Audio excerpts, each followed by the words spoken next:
Hello, and welcome to our second panel on this first day of the Peace Studio Summit. Our topic for this panel is the art of reflection. My name is Michael Skoler. I'm a former NPR correspondent and now work at the Aspen Institute's Weave the Social Fabric project.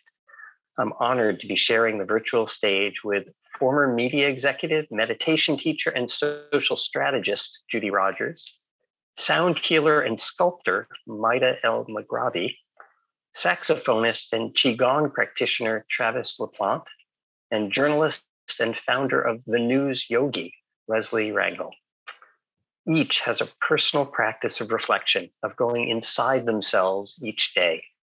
We'll talk about what that means and how it supports their art and journalism. Being intentional in serving society through art and storytelling is a big part of what we are spreading through the Peace Studio. We believe that our inner state, our ability to be still amidst hardship and the noise of daily life, lets us use our talents to tell stories through our work that build a culture of peace and of human connection. Our core belief that the stories we tell of the world help create the world we live in, and the belief that we must become better storytellers, more mindful storytellers to create a better world. Well, that started 20 years ago with a nonprofit called Images and Voices of Hope. Images and Voices of Hope brought together a community of media makers who focused on telling restorative narratives, stories that built from the strengths of a community and helped people find resilience even in the face of hardship and trauma. 2 years ago, Images and Voices of Hope merged with the Peace Studio because our missions were so similar. I would like to open today's discussion with the founder of Images and Voices of Hope, Judy Rodgers, and now a Peace Studio board member. Judy, thanks so much for being with us today. Can you describe what a reflective practice is and why that can support and deepen the work of media makers? Thank you, Michael. That's a big opening question. Yeah, I'd like to start, I think, with the why, and then go a bit to the what. So first, it's an honor to be here with these panelists. They're very impressive. And, I think when we talk about reflective practice, we're not just talking about getting a good night's sleep or learning to relax.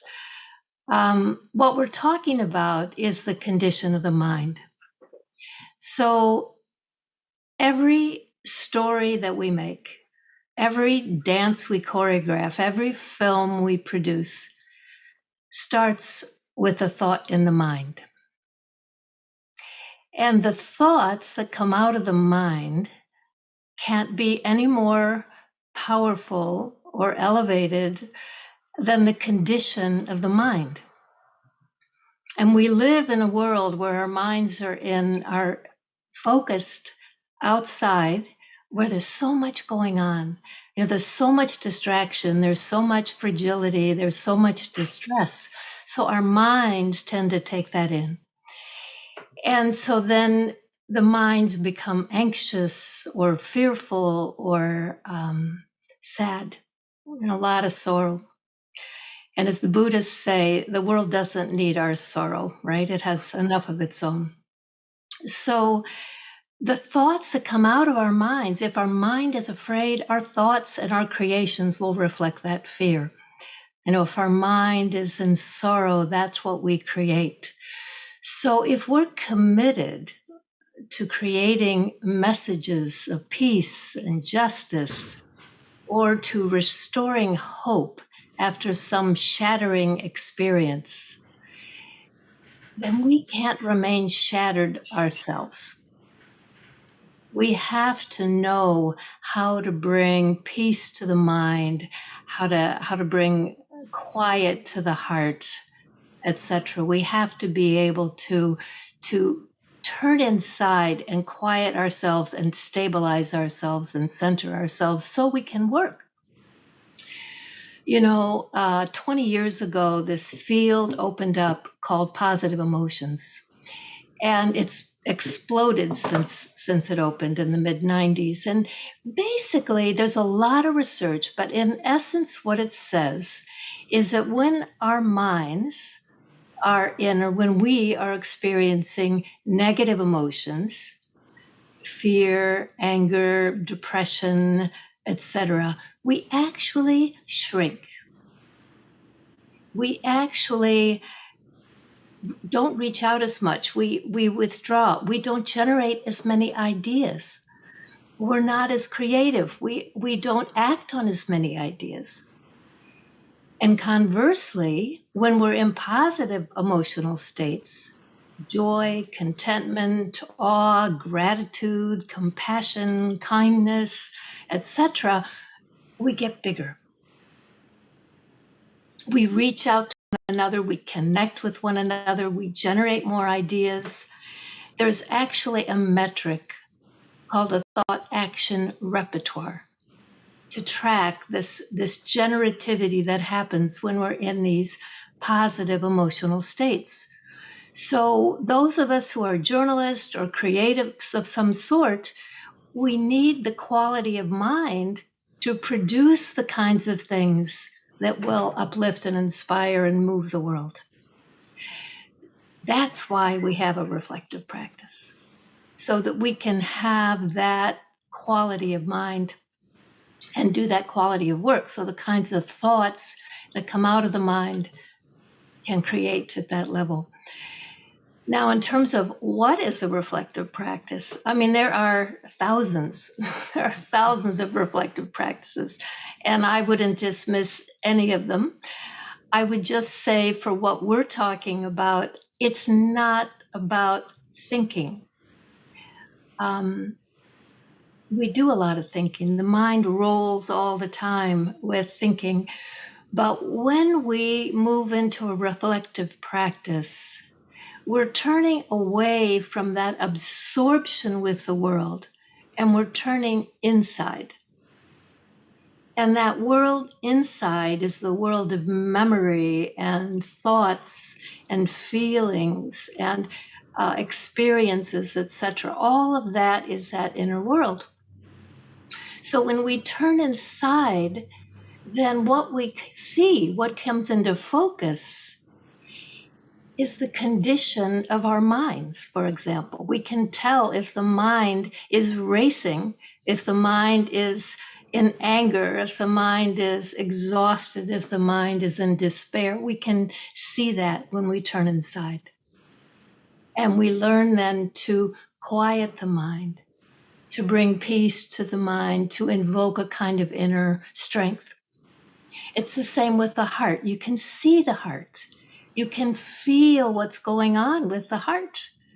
I mean, we live in a time of broken hearts. We live in a time where we see things that just really break our hearts. So we can carry around our broken hearts, our remorse, our sorrow, etc., for a really long time. So what your reflective practice does is it allows you to turn inside, sense what's going on with your heart, and learn how to clear your heart so that you're working from a place that has strength, that has love for humanity, that has real peace and quiet, contentment, etc. So you're working with these inner states. You're learning how to work with inner states. So you turn inside, you understand your mind, you understand your heart. You also learn to connect to the source of your strength. Now, I would say for some of us, this is an inner source, my own stock of love, my own basic innate peace, etc. For others, it's a higher source. It sort of depends on your belief system and your practice. But you connect to this source that allows you to invoke these things that let you bring your mind to the condition that you need, let you bring your heart to a place of quiet and cleanliness and where it's uplifted. So you're learning to work with your inner states. Now, the things I'm talking about require a committed practice. And you said at the start of this that everybody who's here on this panel has a daily practice. And I think it's really it's really necessary. We live in a really fragile time, and I know some people who only meditate when things are good And then I know other people who only meditate when things are bad, and neither of them will get you there, right? You have to have a daily practice. You have to show up every day, check inside, and kind of recenter yourself. Because the work we're talking about here is, I think of the work in journalism and in media as a calling.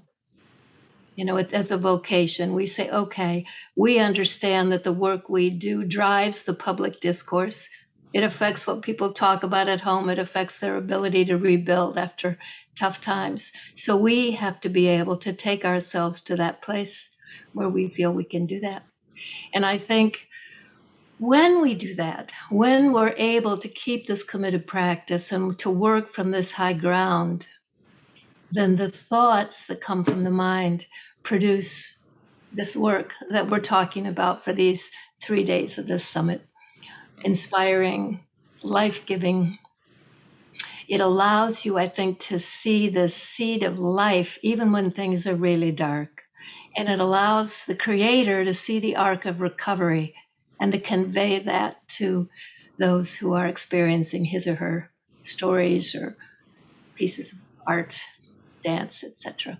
So let me stop there so we can hear from our fabulous panelists. And I'll be glad to say more, Michael, if you want, whenever you want.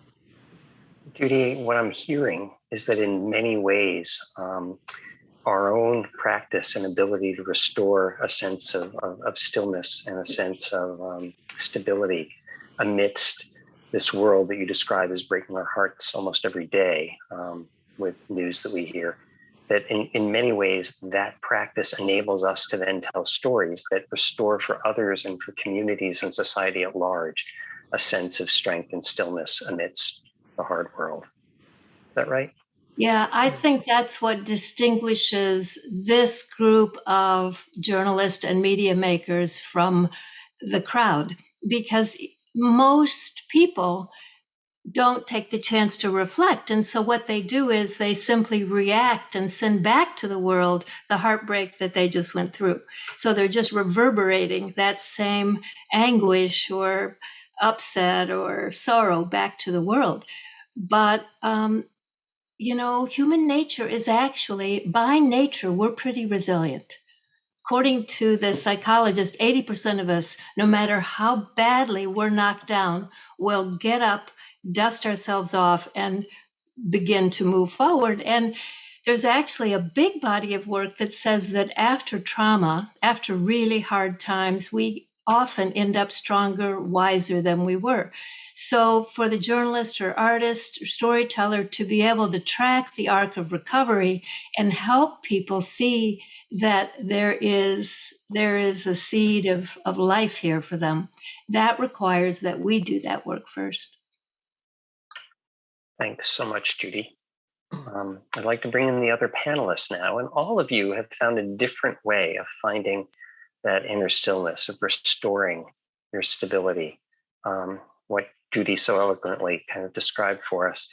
I'd like to start by asking each of you to talk about your reflective practice. What do you actually do? How often do you do it? In really direct terms, and then how you came to it. What was the story that brought you into a reflective practice, since that's not a given, particularly in Western society? Travis, I'd like to start with you.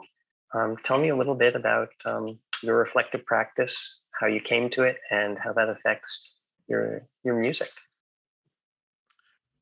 Thanks, Michael. I just want to start by saying I'm so happy to be here and to be together, and I'm really honored to be here with Judy, Leslie, Myda. And let's see, wow, I could talk for a very long time about this. I'm a saxophonist, and I compose music, and I'm an improviser, and I also have a Qigong and meditation practice. And maybe I'll just start by saying a little bit about my journey to get to where I am today, and hopefully it will make some sense. So I grew up in Vermont, like on a dirt road in the middle of nowhere, and I began playing the saxophone when I was 10 years old. And I was really fortunate to have an amazing saxophone teacher who happened to live close by, and he introduced me to the tradition of jazz music that I became completely enamored with, and it was really a refuge for me at that time. And music itself was immediately a refuge for me of actually being inside a different level of communication that was less dense than the English language and didn't involve concrete understanding all the time. So I felt immediately liberated by being able to play the saxophone and connect with other people non-verbally. Anyway, as a teenager, I became completely obsessed with the music of John Coltrane. And if anyone doesn't know, he's one of the great jazz masters of the 20th century, saxophonist. And he died pretty young when he was 40, but his career was so inspiring to me because he was always searching and moving further and further into this fire that I could feel inside of the music and inside of his heart through the music. And so I feel like his music really opened up my ears, and it also became more maybe on the surface chaotic as he progressed, but I really felt again like more and more movement and freedom that I felt so inspired by. And his music also became consciously and publicly more devotional, and was really a form of praise, and that really completely changed my life and my reality in terms of what the purpose of music is and what is the root of music. And anyway, and so along this path, I wanted to become the best jazz saxophonist in the world, and I moved to New York City immediately after high school to go to jazz school, and actually became really confused during that time.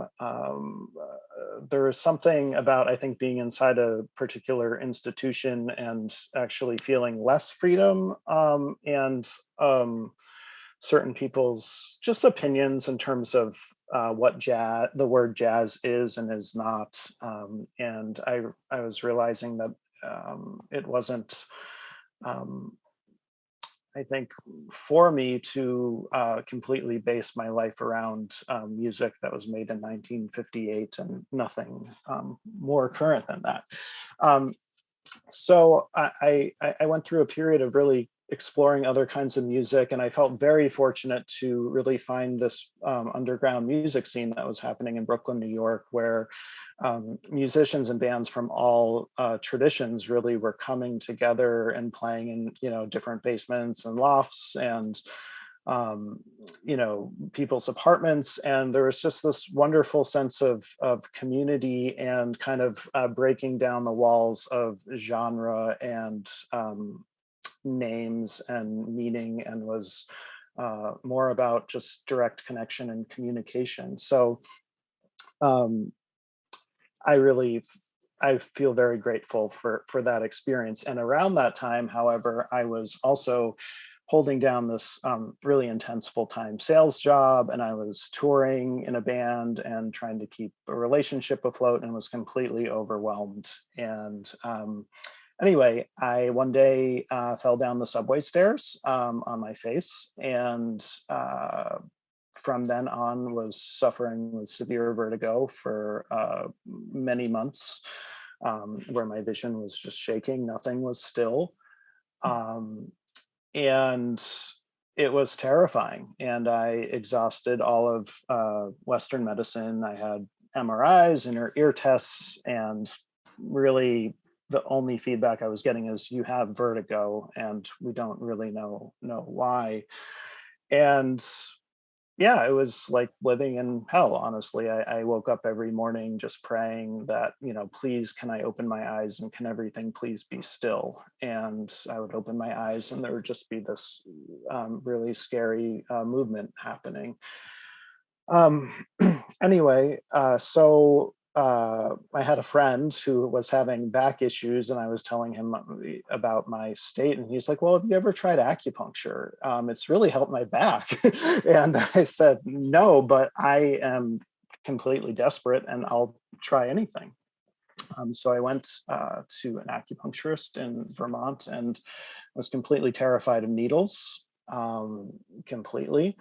Um, However, I had this really profound experience of the first acupuncture point I received, which is I felt this intelligence and this movement inside of my body that I'd never thought about before. I had never experienced anything like it. And I knew in that moment that something about this internal movement would become an important part of my life. So I ended up continuing acupuncture treatment, and my physical symptoms didn't subside right away, but I immediately had this feeling that I was no longer in this tortured state, and there was this deeper sense of stillness underneath the movement. And and then, sure enough, over a little bit more time, the symptoms subsided. So I felt really inspired to try to share that with other people.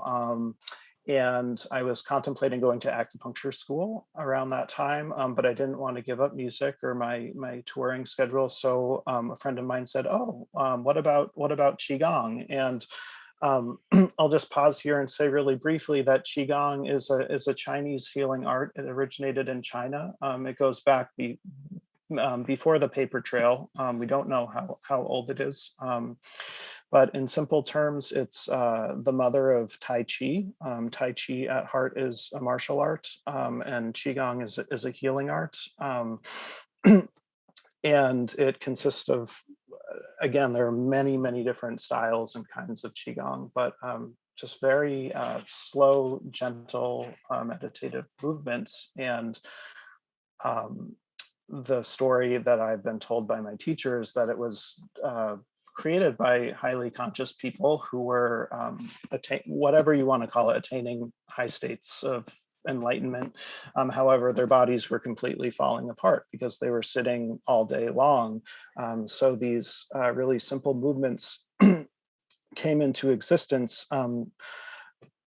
with the intention that we can actually value the human experience and the human body and nourish the body while simultaneously being in those deeper states of stillness. So it seemed like it was completely designed for me. I could go on tour and do Qigong wherever I went, and I started studying really intensely with a Qigong teacher. And really felt the surprise of all of this is that my heart just kept opening wider and wider, and I just felt softer and softer through doing these practices. And it's really, as far as my connection to music for me, I think it's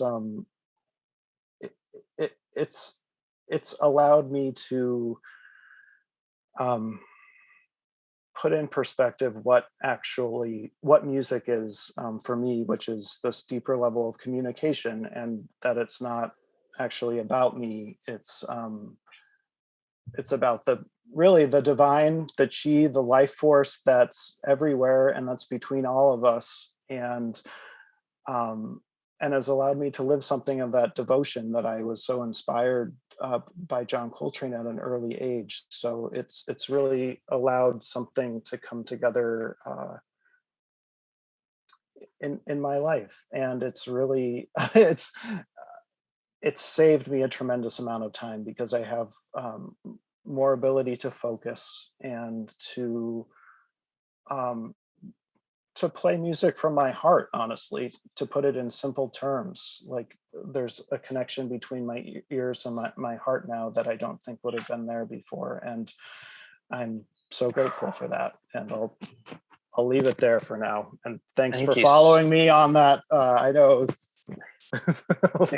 it was quite a journey. Travis, thank you so much for sharing it. And I doubt I'm the only one that's interested in listening to some of the current music too. I'm hoping if we can't get some links in chat by some of the production folks, we can all just quickly find you on the web. But sure, yeah, I have a website, and I'm easy to find. And yeah, if anyone wants to write too, I'm very open to communicating.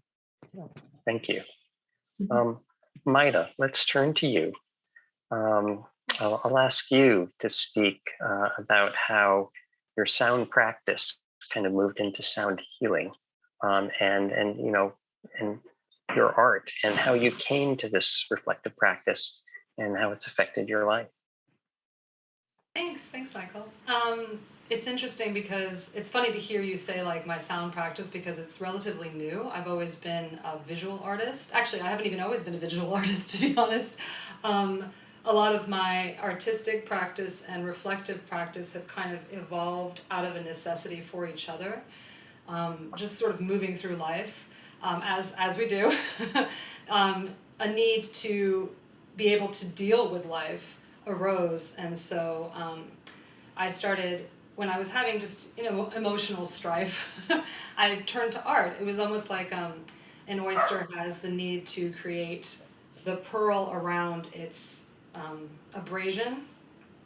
That's sort of what sculpture became for me, was a way to transmute a feeling that was just like, I don't like this feeling, I need to remove it from my system. And so that precipitated a sculpture in a way, and that's how I started to make art. And then it started to grow into more political works, where it was just like, how do I deal with the world as it comes to me? And that also started to grow out of that, or the ability to deal with what the world was doing, then transmuted into artworks. And so at a certain point, I just kind of was really absorbing myself in just the movement of getting these feelings out. It was just kind of the way I had to cope, right? Was like, okay, I'll just make these sculptures to remove them. And then they were out. They were kind of free for me, where then I could sort of objectively look at those sculptures and be able to deal with the world in a sense, because it was like kind of through the filter of art, and then it was separate from me. And then as time went on, I just kind of like burned myself out of the process of making physical objects.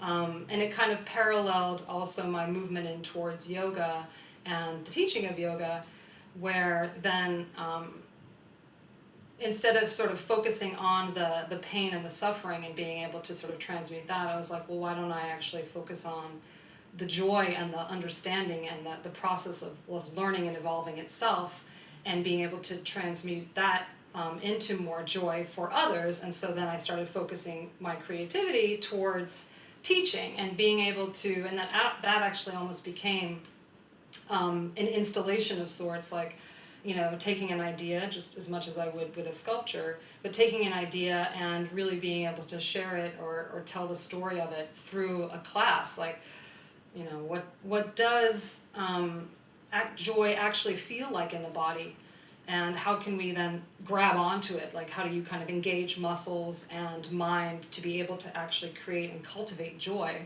And so that then became my focus creatively or artistically, is to try and create an immersive experience for the student. And in terms of my own practice, and it kind of parallels the sort of stages of yoga as well, where you sort of start in a very physical, dense form, and then you sort of move upwards or inwards or outwards, all the ways, becoming into the more like subtle realms, where you work with breath, or you work with the mind, or you work with the divine. And so in my own spiritual practice, it became more and more subtle. And so it just happened to be that at a studio I was working at, part of their environment was to work with sound bowls. And so at that point, and it was almost like, just like, when you ask for it, it kind of comes. So I was sort of seeking for a deeper understanding. I had gone so far with the artwork, and I had gone so far with the physical practice of yoga, still working on the meditation realms. But at that point, I was really seeking for a sort of deeper understanding, and sound, the sound bowls that were just available at the studio, really provided me with that experience of really just touching upon what really can't be articulated. It couldn't be made, it couldn't be taught necessarily. It was really just an experience to feel. And then connecting to sound through that, and then really starting to use sound actively as a way to not only just to sort of put out there, but also to listen, and then it kind of reverberates within. So you can then start to feel how sound internally can resonate or not dissonate. Travis probably would know better what the opposite of resonate is. I guess, but the opposite of resonate. So either it would it would feel like something is in harmony with yourself, or in disharmony. And so I think then from there, you could start to, or at least with the healing of sound, is how can you then start to tune yourself to those vibrations that are more healing, more harmonious. And once we can, I think Judy and both Michael talked about this too, about how we can then sort of find this inner stillness and inner resonance by which then we can start to ripple that out. Because as Judy said, there's so much of the opposite where we find ourselves vibrating in negativity or discord. And while it's good to attend to those vibrations, it's also good to remember that there is a wholer, more healing aspect of our being that we can actually start to vibrate with, and then extend that out. So that's sort of where I am today. You talked about at times creating a sound bath. What do you mean by that? So, and I have a little bowls here, so if you want to try it out, I think really the best way of any reflective practice is, as much as we can talk about it, it really is to experience it. And sound bath is literally that. It's just sitting for a moment, however long, they can go for hours, but literally just sitting, closing the eyes, sort of just letting yourself really listen, and just letting sound waves basically run over you, run through you like a bath. And kind of you would experience it. I don't want to put words to the experience, but it does sort of, the idea is that it creates that same quality of release that you would have in a real bath.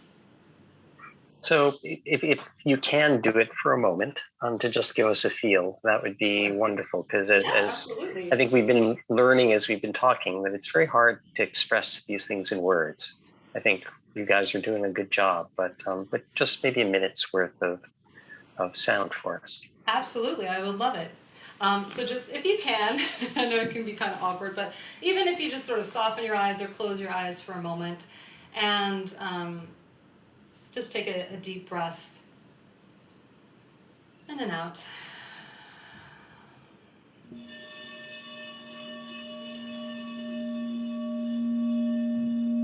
And just allow the sounds to pass through you.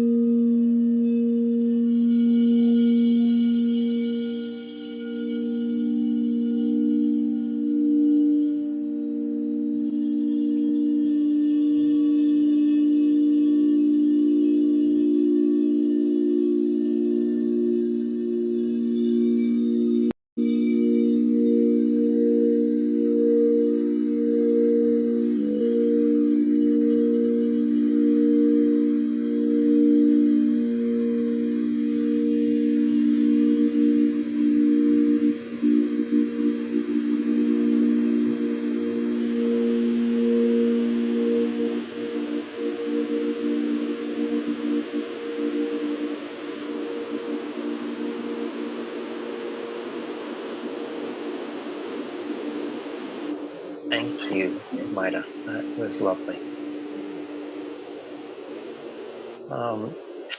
Leslie, let's turn to you now. Mm-hmm. You founded the News Yogi, mm-hmm. and you came from the world of broadcast.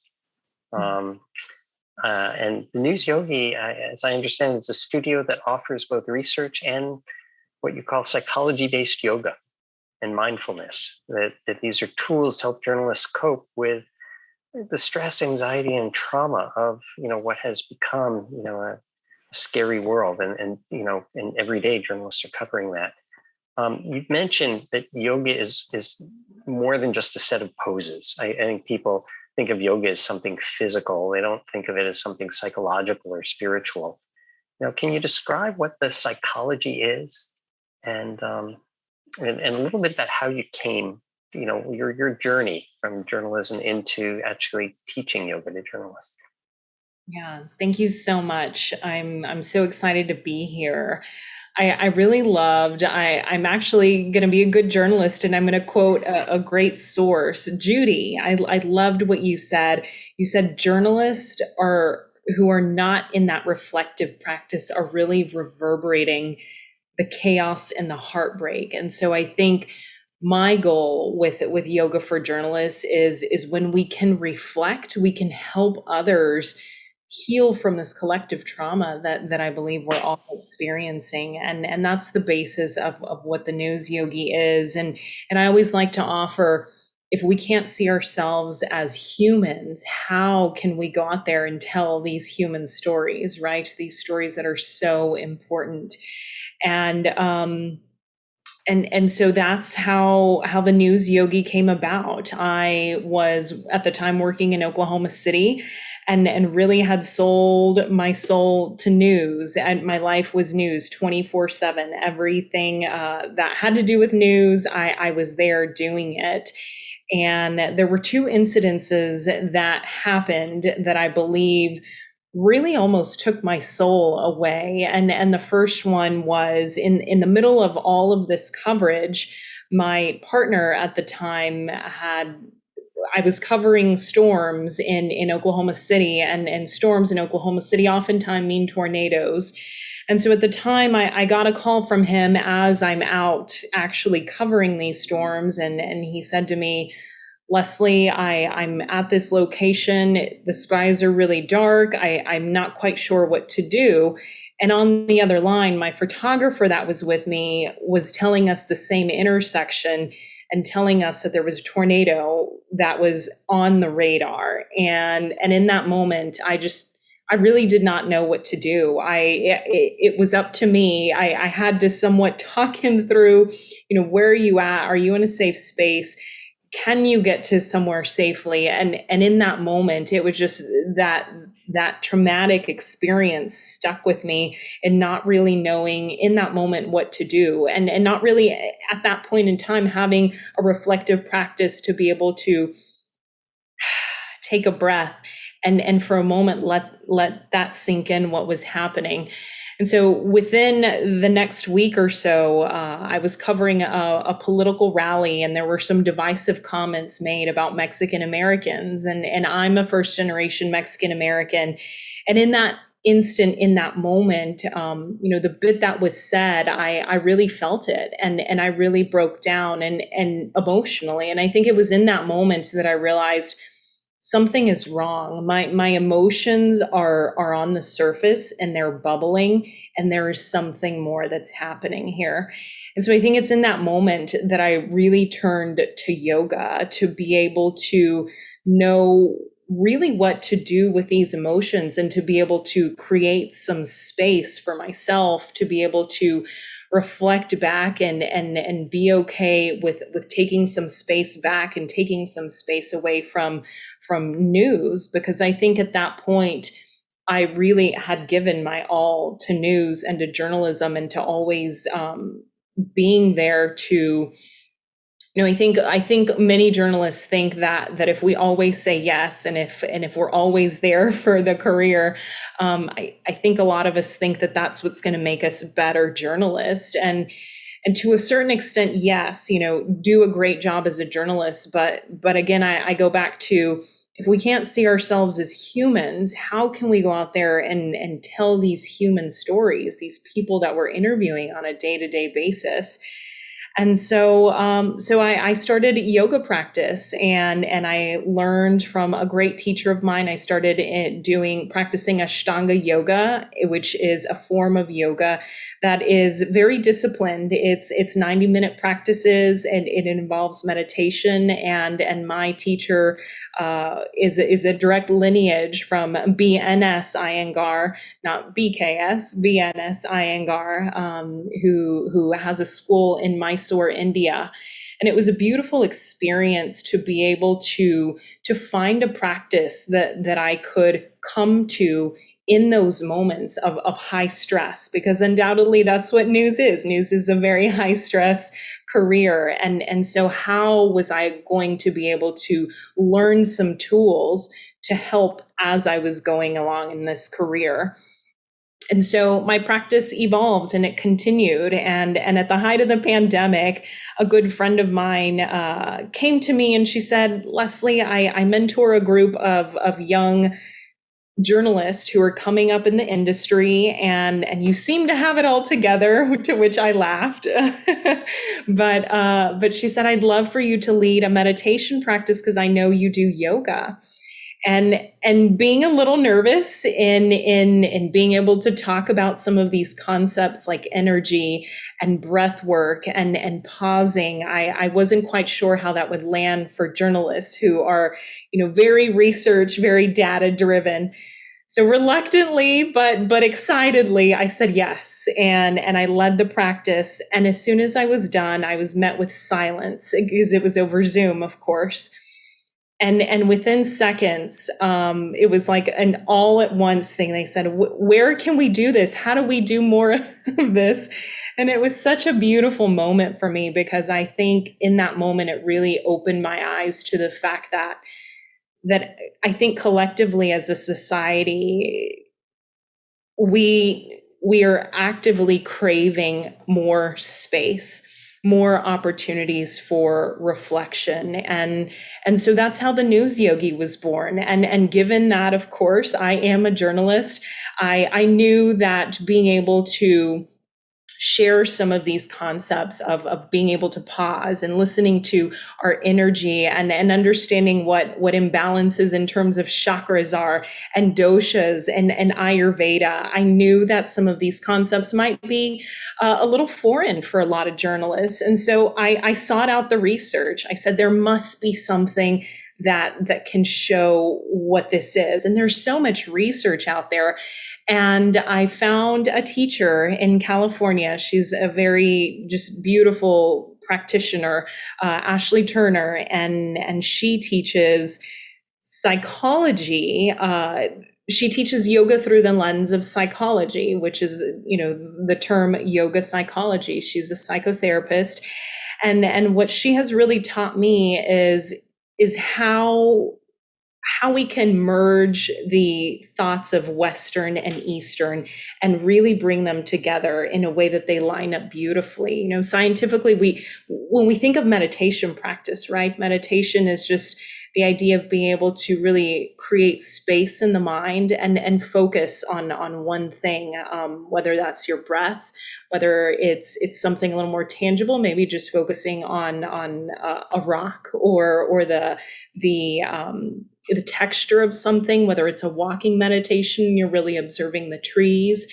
And when we can look at that through the lens of science, right? Neuroscience, we can understand that just by doing so, we're creating space in the brain to the research shows, I always say, don't believe me, believe the scientist.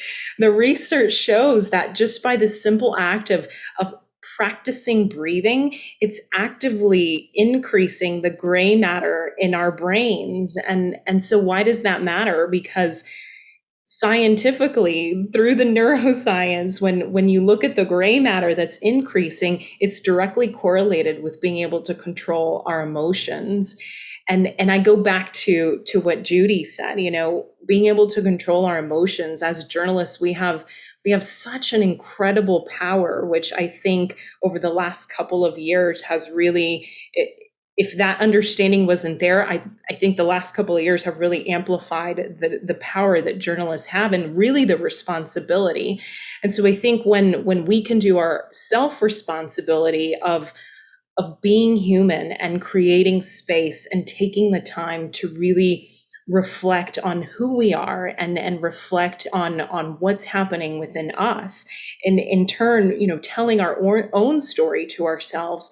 I think when we can learn what our story is, learn why we show up in the world the way we show up, then we can step out into the world and be able to see the Judys and the Michaels and the Travises and the Mydas and be able to say, what is your story and how are you here and how can I better share your story? And so that's where Yoga for Journalists comes from, and I'm so excited that it grows, and I'm so excited to be here and to be able to share these tools with other journalists. Thank you, Leslie. I think back to my early days as a journalist, and I wonder if you can relate to this. I used to think that the questions that I wrote for an interview were the most important thing. So I'd work hard, I'd do research, and I felt like if I didn't ask the perfect question, I wouldn't get the key quote, the key insight that I needed for the story. And what I discovered as I gained experience, and one of the harder experiences, I was the NPR correspondent covering the genocide in Rwanda. One of the experiences that I learned was that simply showing up with a great intention to kind of see someone and hear their story, often I didn't have to ask any question. But when people sensed that I really cared about who they were, what they were going through, that they would start just telling me their story. And it was far more important to develop that kind of human bond than to get the right question. I don't know if you've experienced that, or I can imagine teaching yoga to journalists can be challenging since journalists are so often in their heads. Yes. I can relate to that so much, because I think so often there's this idea, and with deadlines and just, the workflow, sometimes we are tied to those questions like, okay, what's next? And sometimes it's easy to forget to listen. It's easy to forget to listen. And I think, again, with the reflective practice, with the ability to allow things to breathe, quite literally allowing an interview to breathe and allowing us to be there in the presence of whomever we're interviewing, I think creating that space just offers so much more of that ability to see them as humans. I can think of several stories where I actually took the time to set aside the questions and really listen to them. And I believe some of those questions are my best interviews, whether it was a man sharing his experience in gentrification and what was happening, and really getting that last little nugget of his story, or a mother mourning the loss of her son who to this day, she still, it's been 10 years since I did that interview, but to this day, she still writes to her son every day after he was killed in an oil refinery explosion. Or even just, I remember telling stories of people in Oklahoma who were dealing with earthquakes on their land, directly tied to some of the work that oil companies were doing. And I can still remember standing on that woman's front porch and her looking at me and saying, Leslie, thank you for even just being here and listening to us. And it's some of those areas where really it leads to really impactful stories. And I think that's the premise of journalism, is it not? Is it to tell the truth and share perspectives that are often not shared? So yes, I appreciate you sharing that, Michael. Thank you so much, Leslie. Myda, I'm going to pop back to you for a very just brief answer. I think for a lot of artists, they live, and particularly in your sculpting days, they live in a world where there's something, and you described it, something inside you that was bothering you, and your art almost was a way to get it out. And yet, when you talk about the work you're doing now with installations and the sound healing, it's less about you and more about the other. Can you just talk really briefly about that aspect of art that many artists kind of view it as I'm exploring myself and who cares what the impact is? You're on mute, Myda. I'm sorry. I think ultimately we're all on the same journey of exploration and that movement towards a deeper understanding of the self. Not self like the identity of Myda as whatever she's doing at the moment, but as the self that really is at the source of all of our being. And I feel that anybody, whether they're an artist or a journalist or just a person living their life, the more they start to explore that, ultimately it will lead to others, like, because we're all from that same source. So it's inevitable that any inward movement will lead you to that place. And I think because the source itself's desire is for everyone to be in love and in joy and in greatness, that the moment you touch upon it, you want to share that, because that's ultimately what we are. You know. And Travis, for you, is it, to ask it slightly in a different way, are you thinking about yourself or others when you're closing your eyes, if you close your eyes and improvise? Interesting. I feel like it's really kind of changed for me over the years, and I feel like there are so many different purposes of music, and I talked about refuge earlier, and then there was a period as well, I think, in my life where it was a safe space for emotions to move through me, like sadness, rage, all of that, and I feel that's a place where I really didn't want to get stuck, even though it does feel like an important offering that music has. But honestly, now I'm not thinking. I am doing whatever I can to get out of the way and empty myself, and to be present and to respond to where I am, and to really connect consciously to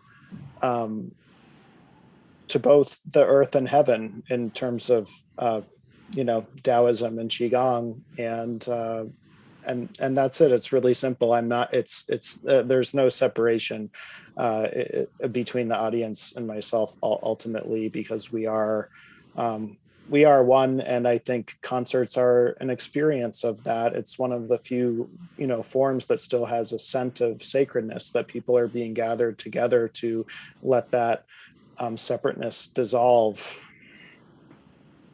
Thank you so much, Travis. This has been fascinating. We only have a few minutes left, and I'm imagining that for a lot of people who don't have a reflective practice, who might be listening, there are a lot of questions in their mind, and Leona shared a question, which is, how do I find the perfect reflective practice for myself? And so I think I'm going to ask all of you, starting with you, Judy, to just spend a minute or so on, how do you begin a search, or how do you begin to ask a question to move yourself toward a reflective practice if you don't have one? And we just have another 5 or 6 minutes, so please keep it short. Well, I liked what Leslie said about listening. And I liked what Travis said about kind of being the conduit. I think you have to listen inside. I don't think you can go outside and try to connect with something going on out there. I think it's more of an inside-out thing. We notice, each of their stories was so good because they're noticing what's happening in here, and journalists in particular, but everyone right now is kind of a first responder. We see the world right in front of us. And so I think we find our way because we're seeking wholeness.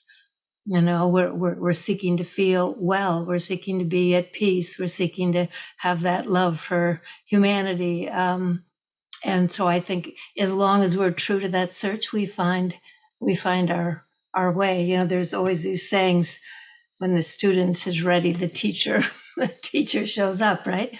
And to some degree, I think we find what we need. So, yeah, I think it's just staying attuned in here. Thank you. Leslie, very quick 1-minute thought on for someone who's saying, this sounds great, I don't really get it, where do I start?